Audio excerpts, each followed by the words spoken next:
You know that moment when you catch yourself overthinking something and you think, I'm doing it again, I'm weak. That thought itself is the problem. Because here's what nobody tells you. The things you believe make you fragile are actually proof of your strength. We live in a culture that celebrates confidence as if it's some permanent state. But psychologists have discovered something different. The people who feel most uncertain are often the ones with the deepest self-awareness. They're constantly questioning, examining, refining. That's not weakness. That's the kind of mind that builds real resilience.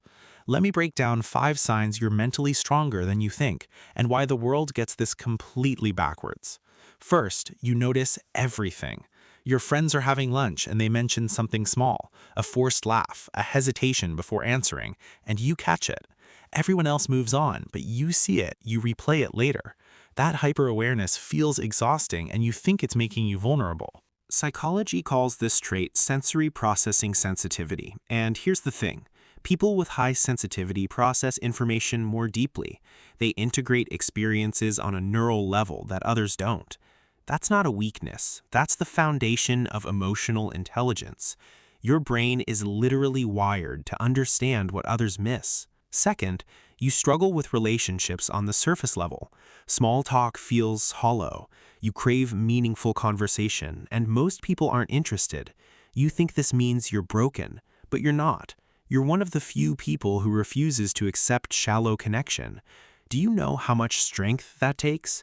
Loneliness is real, but choosing solitude over compromise, that's a sign of someone who knows their values. That's a sign of mental toughness, not the opposite. Third, you carry a weight others don't see. You're hyper-aware of what you don't know, which means you feel more responsibility than the average person. You see problems and you want to solve them. You see suffering and it bothers you more than it bothers others. Psychology research shows that people with high trait conscientiousness and openness experience more existential concern.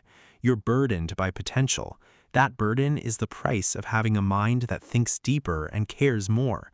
It's heavy, but it's also the source of everything you'll ever contribute to the world. Fourth, failure hits you differently. When something goes wrong, you don't move past it quickly. You examine it. You ask why. You wonder if you're capable.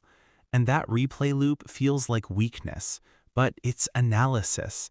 It's the mental process that builds competence.